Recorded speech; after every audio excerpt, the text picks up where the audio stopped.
Sa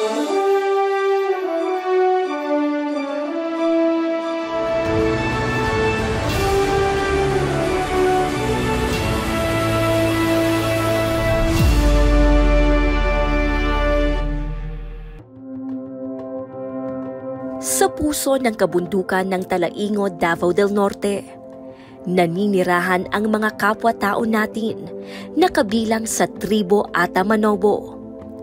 Malayo at mahirap ang daan patungo sa kanilang mga komunidad. Ngunit hindi kailanman napapagod ang kanilang pag-asa. Talaingod area is mostly IP community ito. So, alam niyo naman na nakatira sa mga malalayong lugar, nakikita natin na inaccessible mostly yung mga areas natin sa mga malalayong sitio. Yung kalsada ang hirap abutin.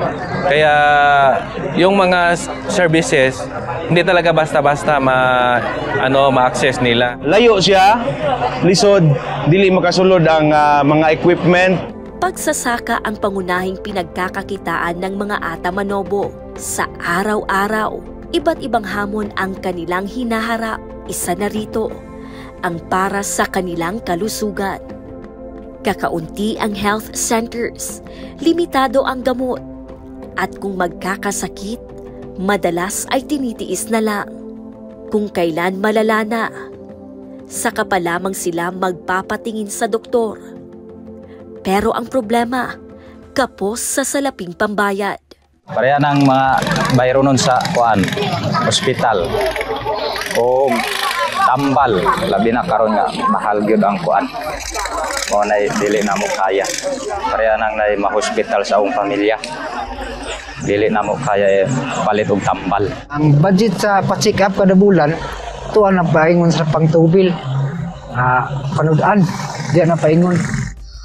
Ang kalagayan ng mga kababayan nating Atamanobo ay naging pagkakataon naman sa iba upang gumawa ng mabuti sa kapwa. Dito pumasok ang bayanihan. Sa bisa ng Memorandum of Agreement sa pagitan ng MCGI at Davao del Norte Police, nais sa katuparan ang isang medical mission. Ang serbisyo medikal ay inilapit na sa kanilang lugar. Nagpasalamat ko sa kahit-saan sa Ginoo nga niya mo gigasa nga hikanamo nga makatabang nining sama nining mga nining pag-medical, pag-check up nining mga bata na mo din o kining mga masakiton o kining nagkinahanglan po nining mga dintis pangibot sa ngipon. Ang akong magpasalamat sa Ginoo nga na himo sila nga organisasyon ba nga ining duiga dirigid na pa himutang ang kanang gitawag nila og serbisyo. Kami sa barangay lipay kay mitungod kay na ayudahan ang among katawhan nga naginahanglan po. Bukod sa libreng check-up at mga gamot, may mga nabigyan din ng nebulizer, assistive devices, groceries at libreng gupit para sa mga kalalakihan. Sa mga liblib na sitio, madalas na problema ang madidilim na mga lansangan sa gabi. Kaya't kasama ng gamutan ang pamamahagi ng solar street lights.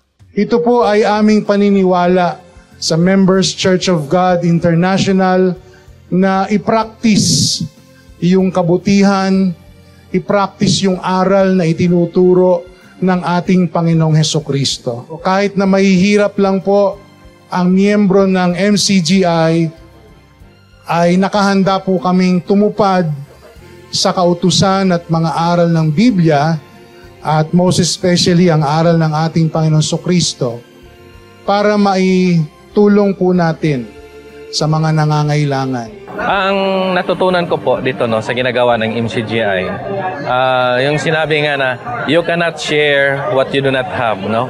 Narinig ko po sa mga messages kanina na despite sa status ng mga members, no, pero sila malaki talaga ang puso, nagbibigay talaga, no? So nakaka-inspire siya, nakakatuwa na pwedeng mapakuhanan ng modelo sa ibang mga tao po natin na pwede natin tulungan. Magtulungan po tayo na makatulong sa mga kababayan natin na malayo sa access na mga services. Then isa nakikita ko walang malayo na hindi marating sa ginagawa ng MCGI. Kasi kahit malayo, pupunta talaga. Samantalang tayo'y may pagkakataon, magsigawa tayo ng mabuti sa lahat, lalong-lalo na sa mga kasangbahay sa pananampalataya. Kaya po ito ay ating ipinapractice na bilang magkakapatid, sama-sama tayong gagawa ng mabuti sa lahat, lalo na sa mga kasangbahay sa pananampalataya. Samantalang tayo ay binibigyan ng Diyos ng lakas, ng kapangyarihang magawa ang mabuti, huwag nating ipagkakait ang mabuti sa kinauukulan kung ito'y nasa kapangyarihan ng ating kamay na gawin. Kapag ang pag-ibig ang dahilan, ang layo ay napapalapit at ang dilim ay nagiging liwanag. Sa talaingod nakita natin, ang lunas ay hindi lamang nasa gamot, nasa malasakit, pakikinig at paghawak kamay. Magpatuloy tayong umibig at magbahagi ng liwanag.